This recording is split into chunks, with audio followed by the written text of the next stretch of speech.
Okay, cool. Great. So are we ready to go? Absolutely. Lovely. So where are we going today? You mentioned in your email about about the rest of your life, but what is it that you want to work on today together? So it's particularly career, and I think it's particularly like the sort of the fork in the road moment. I'm a 53-year-old man who's the business is going well, and I now feel like it's time to make a decision and give myself some direction from now until until I retire. And let's just think about retirement age as what the state says, so 67. So we're talking about 15 years, and to give myself a direction of what I want to do. So it sounds like you're at that Alice in Wonderland moment of the Cheshire Cat and Alice, and saying, "There's a fork in the road. Where shall I go, Mr. Cat?" And he says, "It's your choice, really. You could go anywhere." And so far in my life, I think I've tried to walk down both roads at the same time, with as much success as that can allow. And I need to decide, I think, is it one way, is it the other way, or is there a third route that does blend too? And you're right about not having to share everything. I've had lots of thoughts about this for a while, but it's now starting to come into sort of quite a narrow focus. So given that you're looking at taking one road, not both, and that's a decision for the next 15 years, what is it you would really like to be able to explore today together? And what would you want to walk away with? Because I doubt we're going to come up with the whole thing.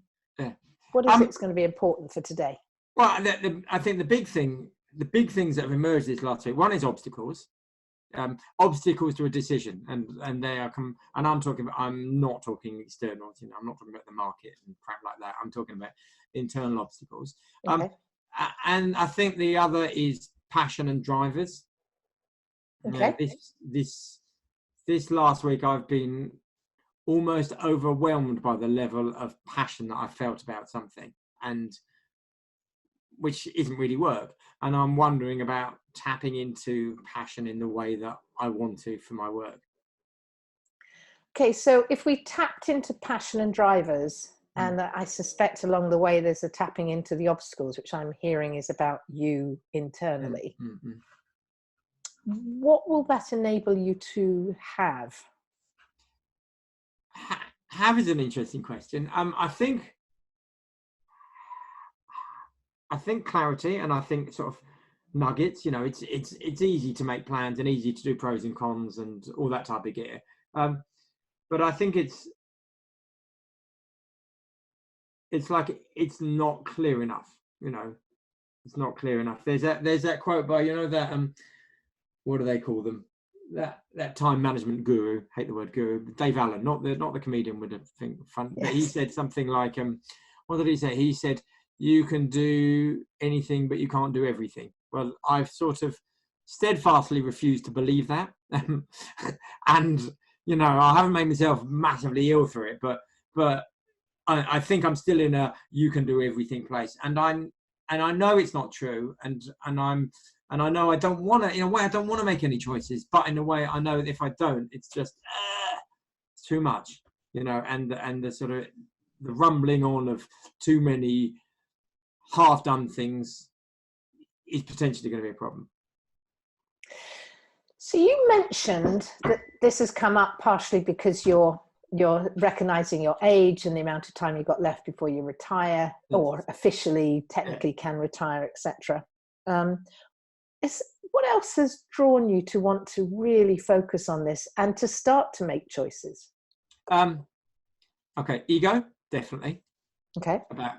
And there's something about probably, you doing your MCC, me getting to know Kim Gregory well, who's just pushing into her MCC, and Elizabeth, and others. And it's like, oh, could I be an MCC too?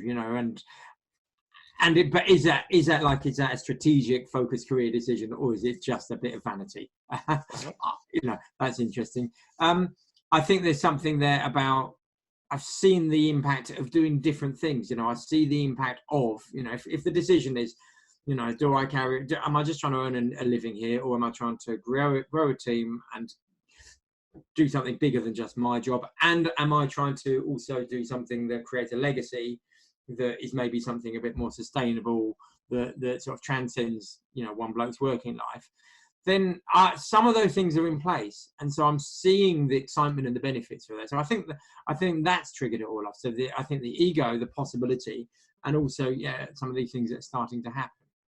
Okay, and you then also said you wanted clarity. What does clarity look like for you today? I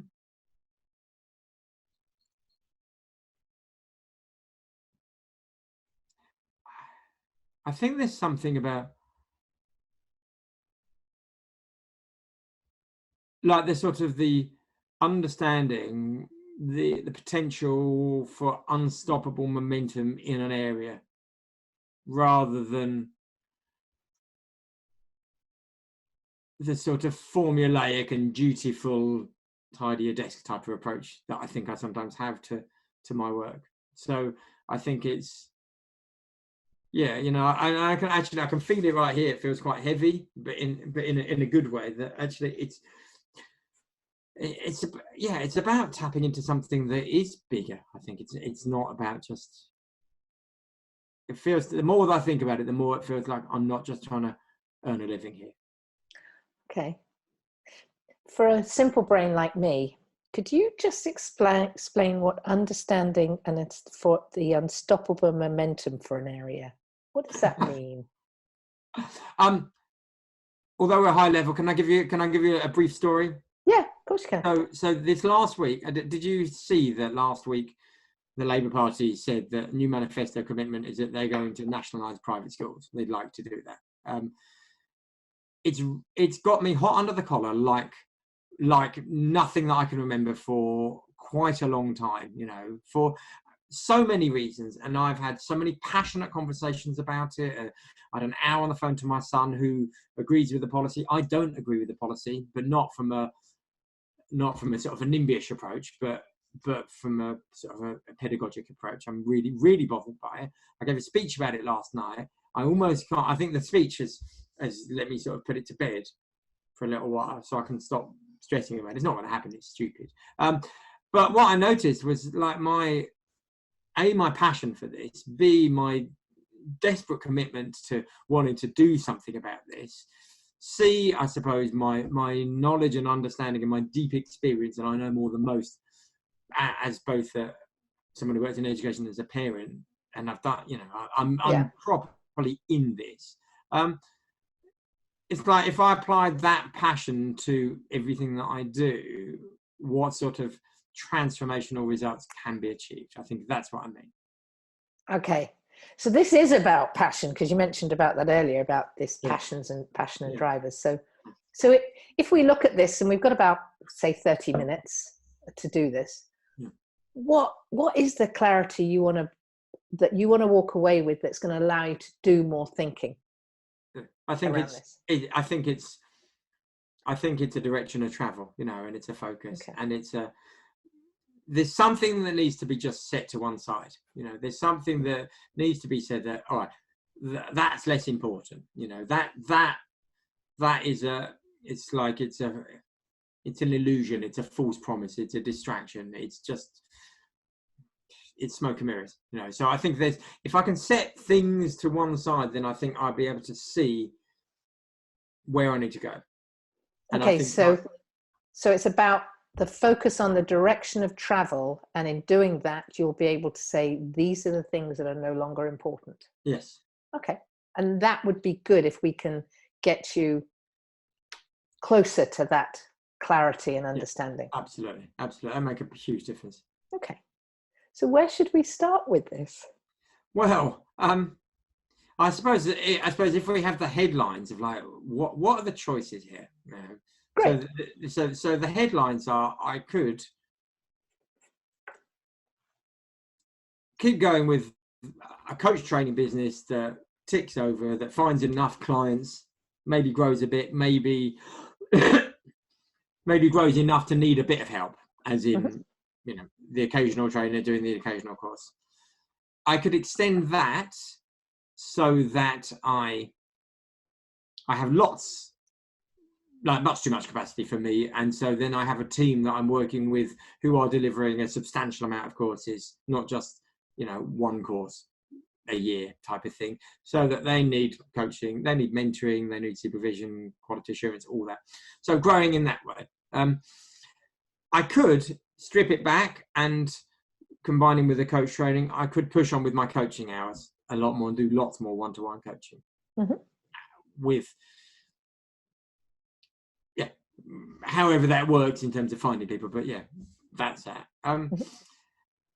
And I also could set up a coaching and coach training consultancy that is completely education sector focused, using people who I've trained to be coaches who are all school leaders. So we offer that. And the thing that I'm not doing at all, but I'm very excited about, is teaching memory skills so that we have proper memory skills teaching and ways of working in every classroom up and down the country. No one is doing that, and it's a thing that I'm doing very, very little. So I want to do them all. Let's be clear. I want, there's no getting away from, I want to do them all. So one of the things that struck me then of those 4 things was that 3 of them are actually, when I say quite big, they're big in the sense of they're about a complete business almost. Yeah. And the last piece is a part of the way you described it. Yes. Would that resonate? What, the memory one, you mean? Yeah. It's something different. Yeah, it's not like it's not necessarily something that is going to earn me a wage and and be a new business model, though it could be. But it's something that I think they all have potential for scale. Maybe not the one-to-one, maybe not my coaching, but I think they've all got potential for scale. I think this has as well. I think, but where it's different from, let's say, just me coaching and me earning my living from coaching, is that I think it's got the opportunity to have a much wider influence than my coaching clients. That's I suppose that's the thing for me. So you've looked at 4 things that you could do. How do you decide what are the things that you want to do? Well, this is the fine question. And I think maybe I was thinking this morning, maybe it comes down to that really that old question that we get asked all the time: what's the difference between coaching and mentoring? But I'm driving in this morning to my parent gym thing, and I'm thinking, I've done this for 5 years. I've done half a dozen programs. It takes, it's half a day a week for 8 weeks. It's quite a big commitment. And I was thinking, I think I need to stop this. And I think what I need to do is maybe join the team and be like, they have mentors. So I could, just trot around and maybe 3 times a year go and do some observation, feedback, mentoring, add value, help people improve. And I thought, that's really wise. That's sensible. That frees my time. And I know that I'm a better facilitator than most, so I can definitely help. And then an hour later, when I've finished having worked with these 12 parents, right, and the kids and the chaos and all this, that's not how I feel. It's like, what, really? Walk away from that? But there lies the conundrums. Like, I can definitely do this, add value, scale, train trainers, supervise coach trainers, all that. But then I want to be here, in the mud and the mess, like what you're doing with me right now, doing that work. It's a big fat conundrum. So how do I decide? Je ne sais pas. I don't know.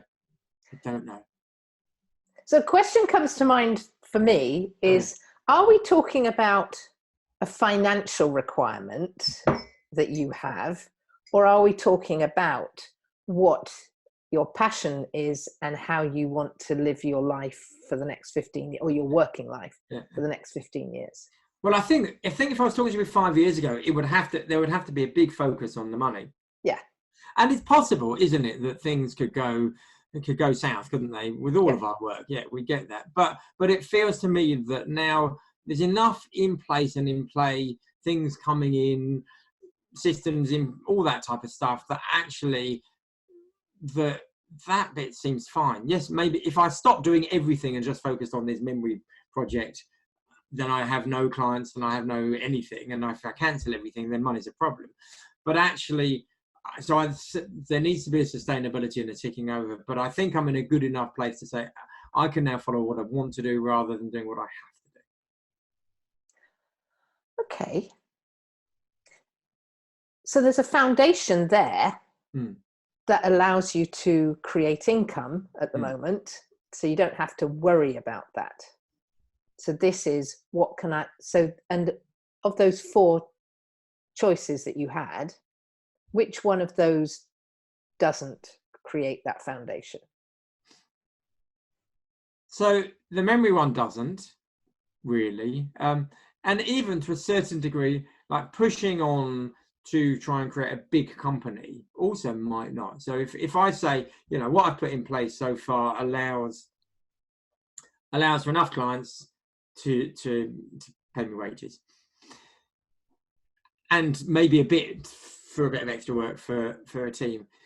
If I invested heavily, as in money, but also as in time and energy, to go to scale, to be big, to offer, you know, to attract and to run, to be like a sort of a mini coach then potentially that might be a whole lot of work trying to compete with Animas and British Got Coach, all those dudes, that I might just not get anywhere, you know, and it might be too big and too ambitious without a big investment and a big infrastructure. And also it just might be a bit fucking boring, you know, man, spending a load of time doing that type of stuff that I'm not either training or coaching or mentoring, you know. So I think both of those two have got the potential for just being financially a damn squib. Okay, and you've already said that financially is not the main issue anyway. It's the passion that you need. So given that, just as a check-in, are those 4 things still really 4 things of choices? I think so. I mean, okay. You know, I mean, it's a funny thing because it almost feels like, you know, sometimes I don't quite understand that one there, the more one-to-one coaching. I don't understand. I can't quite work that, what goes on in my head with that one. I know I want to be coaching, you know. I know it feels to me like there's a credibility gap if I'm training people and I'm not doing as many hours as I'm doing. The amount of hours that I'm doing is not enough. You know, I probably coach, like as in like you're coaching me, clients. I probably have 3 clients a year. And then the rest of it is all a bit ad hoc and a bit feel around. So it feels to me like that has to stay in. And most of the time I love it, and sometimes I don't. And maybe that's just human. You know, I caught myself the other day coaching someone, and it was on Skype, and it was overseas, and the line was poor, and it kept and I was looking at my clock, not because I was trying to manage my time well, it's because I was trying to, if not run down the hour. I thought, well, I never want to have that feeling, you know. People say that type of thing, don't they? Oh, when I get bored at work, I'll resign, type of thing. You know, but it just turned up. It just turned up. So no. So to answer your question, I don't think any of them are off the table yet. Okay. So how do we look at this together as to what you want in your working life? Well, so I could be passionate about anything. I think that's yeah, you can be. I think, and you know that you know, God bless her, but I think I have my mum to answer for that. You know, she could get excited about, who knows, anything. You know, the smallest thing. Finding through, and I think I'm not as much as her, but I think I can get enthusiastic about anything. And I think that when I'm in the present, when I see, you know, I see my team of coach trainers thriving. Enthusiastic. You know, I listen to a coaching recording. Wow, you know, with the, you know, so I can get enthusiastic about anything. But also, I think I'm more focused than most, and I think I can be quite rigorous. So maybe passion is like, it's not a very good barometer, because actually, you know, I know that if there's something I need to walk away from because it doesn't fit a value or whatever, I know I can do that. But it's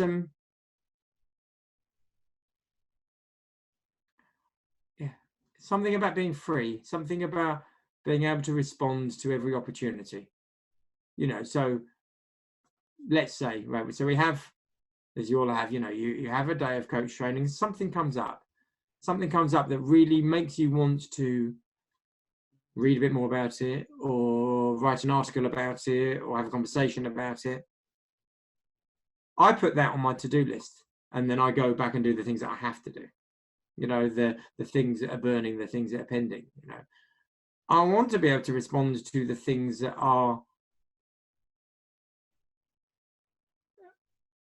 present, because things present all the time. And it's that whole sort of life of possibility. If you're open to them, it feels to me like I'm a bit close to those possibilities because I'm weighed down by the backlog. Is that what you call your internal obstacles as well? Yeah, I think it really is. It's, I've got this really exciting thing going on at the moment, high level, with working with people in the NHS, that we could use a coaching hybrid approach that could transform professional clinical dialogues. And I'm working with someone and she says, this isn't happening, right? This isn't happening, and we've got a mandatory duty to make it happen. Case studies, pilots, Well, man, that's really exciting, and there's partners there, and there's people who can do that with me. I'm good enough to help people with this type of stuff. I want to be free enough to help people with this type of stuff. It's great that I'm not worrying about money, but I also don't want to worry about, does that mean I'm not going to get my hours up for me frigging MCC, or which frankly will have little impact on the universe if I have an MCC or not. Whereas clinical conversations with, thousands of clinical conversations and more coaching and stuff could have a huge impact. Absolutely. Oh, I haven't really thought about that. So that's important, isn't it? Yeah. Yeah, do you remember back in the Tony Blair days when people used to, the Olympics and all that legacy, and for a few years, legacy was like the word to have. Well, I mostly ignored it because when you're in sort of early days and financial crisis, it doesn't really compute. But it feels this isn't about personal legacy, apart from any sort of human frailty and vanity. But I think there's, for me, it's these things that could make a long-term difference and an impact in a scalable way. I think they're the things that I'm really drawn towards, actually, if I'm honest. I think that we see the impact of that with an individual, don't we? We coach someone and we see them walking away, standing tall. Or we train someone to be a coach and then we see them growing. But then we also know, but then the training one person, suddenly that one person coaches more than, all the 22 people you trained in Iceland, for Christ's sake, how many coaching sessions will take place successfully because of that. So the scale is, I think that is really exciting. And it's almost like the one-to-one work is the sharpening our saw. It's the keeping ourselves in. It's like, if the one-to-one work, if the coaching or the being in a room with people is the thing that lets us be good enough to then share this at scale, then it's important, then it has value and it has meaning. If the one-to-one work is to get me a qualification or to make me look better than anyone else, then it has no value and no meaning. Boom. Okay, that's helpful. Okay. So given that, where do we go with this? Yeah. Okay. So coaching, like my coaching practice is important, but my coaching practice isn't going to rock the world, and necessarily, at this point in time. Yeah, at this point in time. And even if I become the world's best coach, it still isn't going to rock the world. And people who coach like that, Michael Neal and his Supercoach Academy, and Darren Sherlock and his I'm here to heal the world. It doesn't appeal to me. It's sort of, it's grandstanding coaching. I'm not interested in that thing. Marshall, what's his face? Like that video you've probably seen, that film with the the one. They all had a couple of minutes on the proper cheesy. We're not Hollywood. We're sort of nuts and bolts. So I think, you know, my coaching practice is important, but actually I like to get my hours up. I really like to get my hours up, but I don't have to get my hours up in this like push out for an MCC, and by the time I'm retired, probably I'll get it. I don't have to do that. I want to be good enough and continue improving, but coaching I think it is my professional practice, and I do call it my professional practice. I don't call training my professional practice. I have to continue coaching. I have to keep on being good enough, but I don't have to feel bad that I haven't got 10 clients on my books all the time. Currently, I feel bad about that. I don't want to feel bad about that anymore. Okay. So coaching is is you want your personal professional practice to be part of your ongoing working. Yeah. That's clear. Yeah. And it's about who you're working with, not the number of hours you're working with or the number of clients. Okay. So that's really clear, and the purpose of the work with them, I guess, is what you're looking at. So that's one thing that you want to make sure stays within the work that you do for the next 15 years. Yes. So that's really clear. What else is clear for you that you need to have as part of your working life? Impact. The word that when you were talking, impact was the word that came up. Like, okay. What does that mean? Well, I think impact means scale, actually. Okay. And I think why impact means scale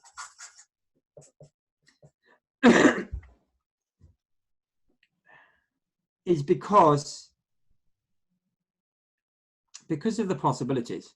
You know, if I think about these conversations that I have with people who have got the opportunity to make changes, you know, I know some very influential people, but I know that the rate of change is bloody glacial in some places. You know, glacial. You know, I mean, I've been working with companies, you know, education bodies who for 7 years have said, "Oh, we come and do an hour once a year," and then every 5 years stick in a proposal, and 3 years later, it's so slow. It's like it is so slow.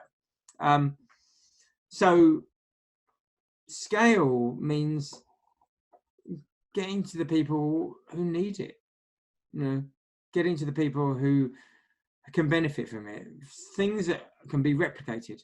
Okay. You know, and things that can be replicated that don't rely on me. That maybe my role in this is to light the touch fuse and then go on. You know, there's some really, really, really interesting. There's a big funding thing.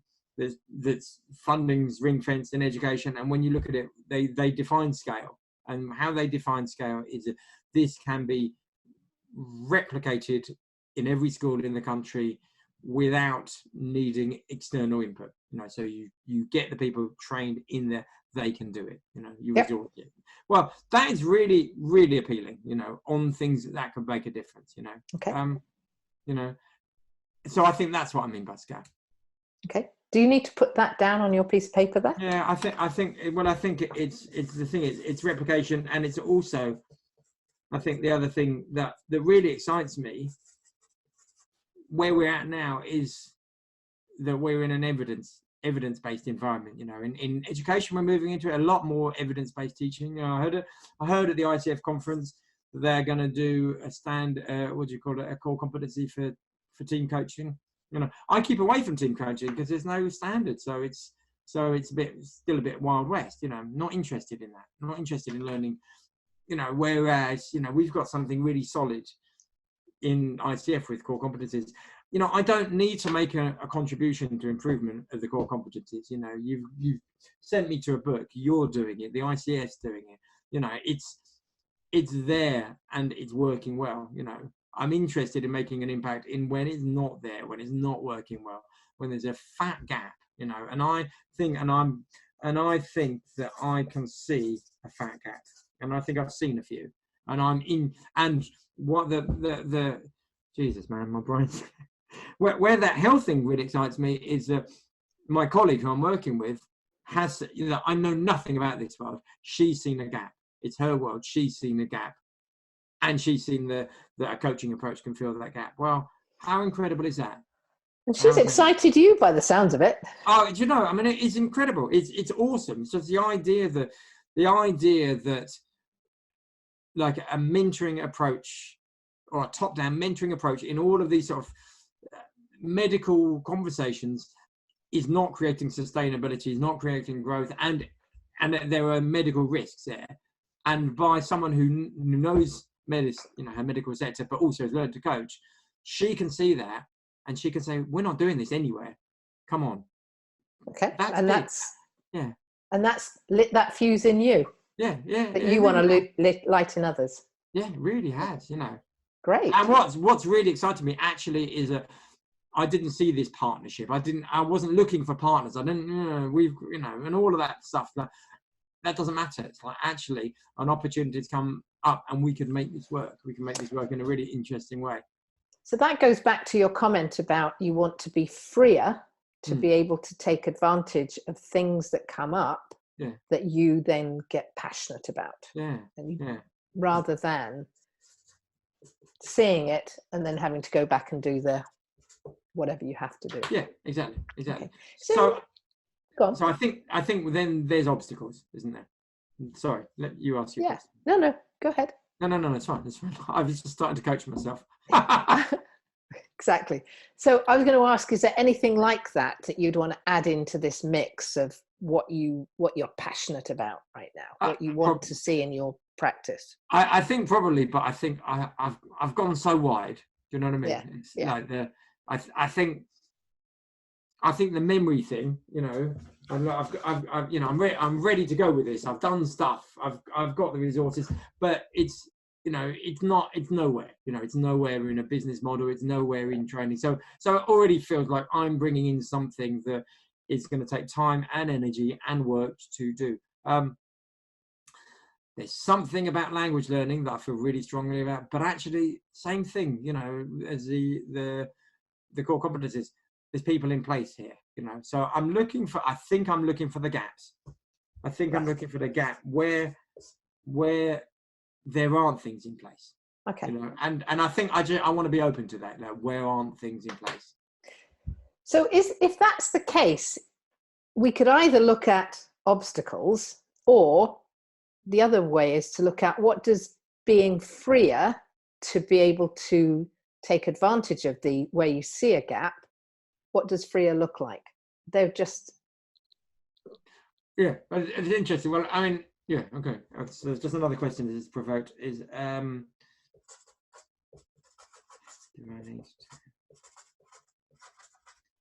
sorry, the other thing that it just provoked in me was this, actually, do I need to be a coach trainer? Because again, there's loads of good coach training going on, you know, but maybe I just do because I need an income and I can do it quite well, and I don't have to reach.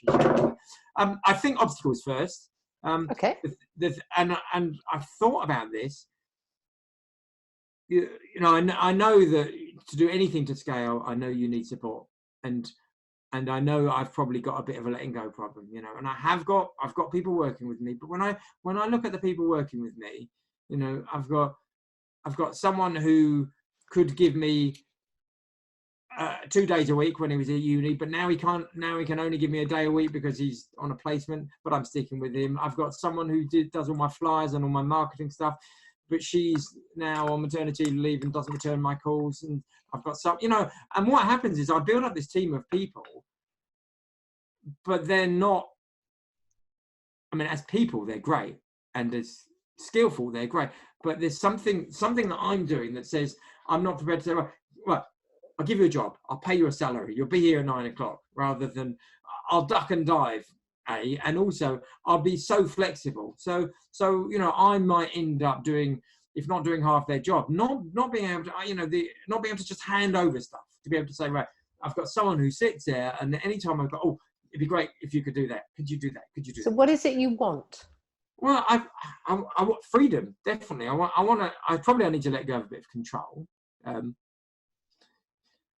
I think I might just not have worked with people, you know, in bloody office for too long. You know, one of the things that I think when I look at, particularly for Joe and my admin, when I look at all the handover stuff that I put, it's really good and it's really thorough, but also she's really good. So it's possible that I could just say, could you design a process for this, rather than here's my process with 78 points. Could you do them all? Yeah. And so that's the thing that I'm like, rather than, and I think what I need to give someone else responsibility. I think that's what I need. It's like, what I'm saying, can you do this task? Can you do that task? And I've seen Joe can really take responsibility for things really well. And I think that's what I need to start thinking, okay, so if I don't know whose deadline it is, it doesn't matter because Joe does. If I don't know whose hand, it doesn't matter. If I haven't looked at that spreadsheet, but someone else is in charge of it, it doesn't matter. And I think I need to get myself to that place. I think I'm out of the starting blocks with it, but I think I need to push further. Yeah. Okay. So I think that's one obstacle. It's definitely an obstacle. And I think my other obstacle probably is still spreading myself too wide. I don't want to give up doing my parenting programs. I did a term, same sort of timings, but I did a term of chess teaching, and I'd love to go and do that for a whole year. But how can I do these things? And and I think with these things, I think I need to give myself a different parameter. So I think, I sort of thought about this the other day, but I haven't quite worked it out. I think so much of my parameters. Remember we talked a few weeks ago about the tyranny of all the bloody books I need to read. Right? Well, so if my parameters are about my personal learning and my personal development as like a priority, that's one parameter that I can have. But then there's another parameter which says what's needed, what's needed out there, what needs to happen, what do those other people need, what do those communities that I want to go and work with need to do. So I could argue, for example, that going and doing the parenting programs am I needed to do that? Probably not. Okay, they've got 65 trainers, they've got a learning and development department, they're on it and they're good. Yeah, I mean, today at the taster session, one of the parents said, we had this here 3 years ago, but your session was better. So vanity. Okay, and it probably is, but it's good enough. There's other stuff that's good enough. So I think I need to start saying, right, what are the parameters, so that what is needed, like not just what's needed for Charlie, but what's needed in the world, what's needed to happen. And I think that I think this is something that I've worked towards, but I haven't really seen yet. I haven't really understood yet. Yeah. So if I'm hearing you rightly, if you find what's needed, that can drive what you need to learn. Yeah. As opposed to using the example of the books, just reading books, which are interesting, but not necessarily feeding into what's needed in the world that you see. Yeah. It may or may not. Okay. I think it's absolutely there, rather than being oppressed by the tyranny of it, saying, so the memory thing, okay, yes, use the resources, yes, meet with the people who I've made contact with, yes, do the training, yes, identify the gaps, and yes, put those things in place. And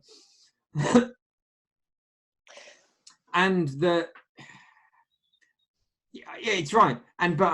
And straight away I have my yes but voice on, Yes. but those parenting books, how interesting, and the learning a language, it's all that type of stuff. What I think I need to try and separate out is, like, is this useful for the other people? Is it useful for credibility? I think there's nothing wrong with that. I think that when I say to people I speak 5 languages, it's a bit showy offy, but there's an element of, I'm just a bloke. If I can do it, then people can do it. But then there's a bit of just tipping into when is it vanity? So if you had those pillars, because I'm thinking about how do you move this forward? Yeah. If you had those pillars in terms of You know, is it useful for them? Is it useful for me? Is this just a vanity project I heard? What would be those pillars that you could then put all these aspects into that would help you make a... Well, I think I think that what's interesting is that, as with all this stuff, I want to have a fourth, which is like a Venn diagram, which is always, a bit of this, a bit of that, because, and actually that probably the fourth pillar that we can't really ignore is the passion. Yeah. Actually, and I think that's a really neat way of me to think about it, Okay. that the idea that, so if we take something like my Toastmasters, another thing, and I give so much voluntary time to all these things, but they're all things that I get back loads from, that at the moment, it's really useful, really, really useful, because we're setting up a new club. There's a big geographical gap because I'm mentoring a team. It's helpful from credibility, but probably there's more vanity, and probably I need to do something a bit different. I probably need to join a different professional speaking organization. I need to do a bit of that stuff, or I need to declare, not like I'm the finished article, but I'm not working on my speaking skills at the moment. My speaking skills are fun. Now I just mentor people. Okay. I need to pick all of that stuff up. Yeah. Okay. I think this would be a very interesting, little project for me to do. Doesn't sound like a little project. No, not at all. I know. Yeah. Okay.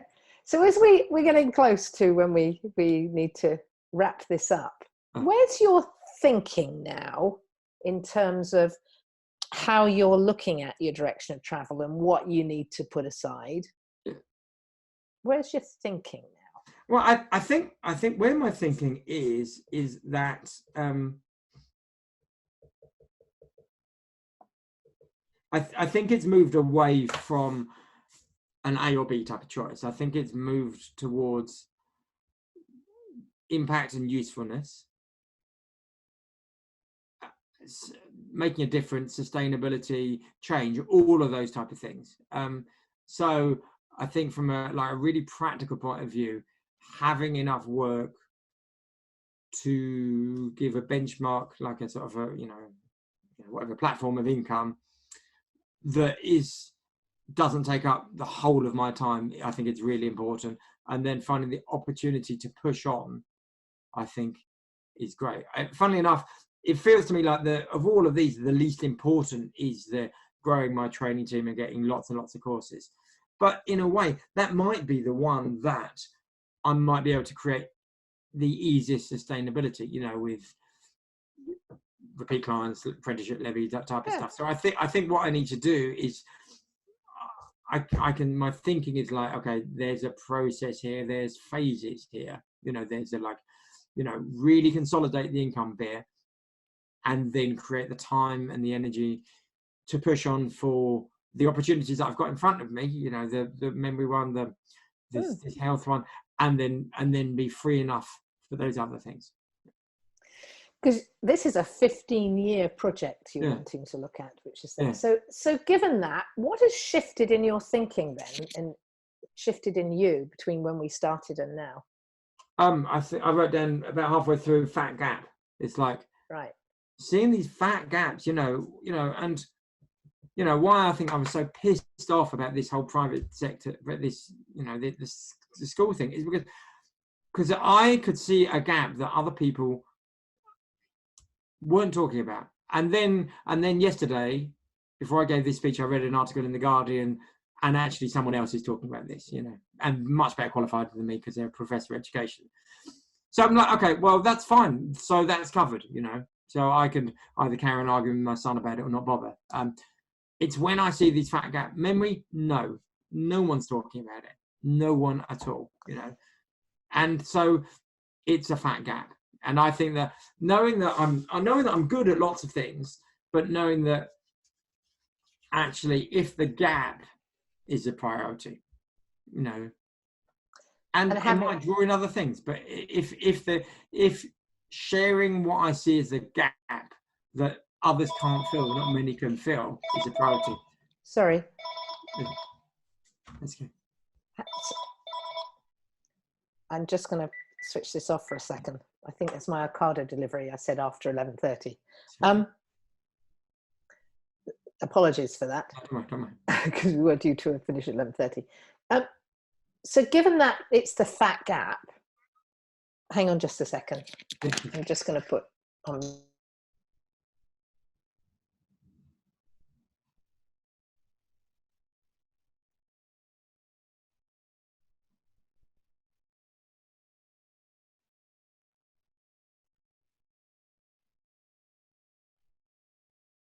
Sorry, Charlie. I had to let them in. I apologise. We've run over a bit.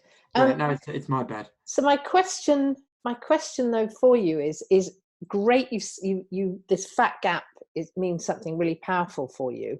How is that going to play into you being able to really start working on what's my 15 years going to look like?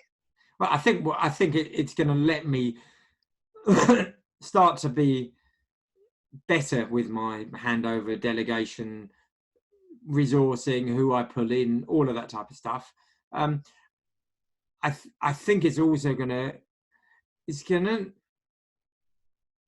I think it's going to help me choose, not necessarily choose just the what I'm going to do, but I think it's the why. I think I've got the what's more or less covered, but it's the why. You know, why am I doing this? And I'm definitely not bored or complacent in any of the things that I do, but I could get excited in a blooming empty room, so that doesn't matter.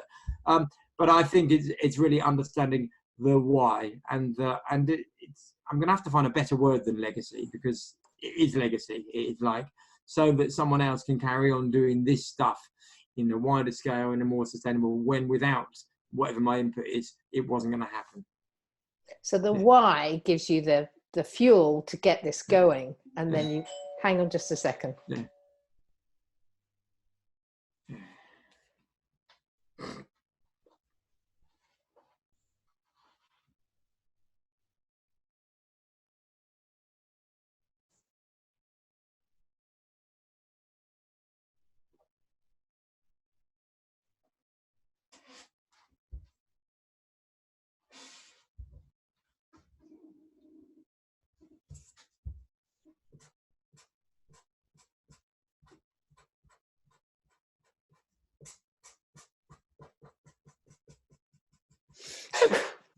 Sorry. So the why is the bit that's going to give you the spark that sets you off on a new journey. Yes.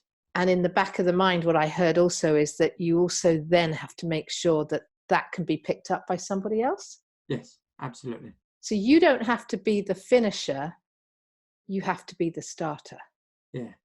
Yeah, it's completely that. It's completely that. Nice. You know, if this wasn't going to happen, if I don't do it, it's not going to happen.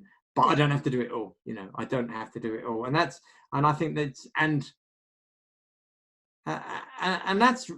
that's a new thought, and it's also really interesting, the idea that you can do and then withdraw. You know, you can make things happen and then, and actually, often it's better to withdraw. You know, it's better to stand back. Yeah. So what is it you have to set aside? The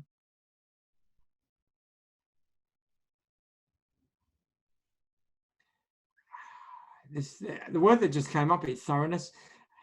It's like thoroughness for everything. You know, I something about just trusting. I think I need to just rename myself as a learner. You know, I know I'm a learner. I know I constantly learn. I know I'm focused on it, but I also know that I'm a bit tormented that if I finish a coaching session and I don't spend 15 minutes writing up my notes straight away, or I don't watch a video from a speech and they backlog, then I feel sort of indebted to my, you know, I'm not being a responsible enough learner. I think I need to set that to one side, definitely. But also, I think I need to set to one side the idea that I can do everything. I know I can't do everything. To do what's useful, you know, to do what's useful. You know, I think that's what I need to set aside. It's like this idea that just time. Just trying to do everything is not going to achieve all the great things. It's gonna what's the word? Dilute. That's the word. It's gonna it's gonna dilute the impact of any of them. So, what are you going to do now, following this our conversation, as we bring this to a close? Well, I'm not going to. Abigail's just come in. I'm not going to talk to her about it because Good. she'll just get like that, like some crazy fella. But I'm going to do some deep thinking about it. I'm going to give it. I'm not now going to write a whole load of notes and then close my diary for a month. I might walk the dog later. I'm going to let it percolate a bit. I'm going to let all this come up, and I'm going to see what emerges here. I'm in Bristol later in the week with my NHS colleagues, so I think we'll have a cuppa and have a natter about it. And because that's a really interesting one of like, this wasn't anywhere and now it's just turned up, and let's see what can happen with this.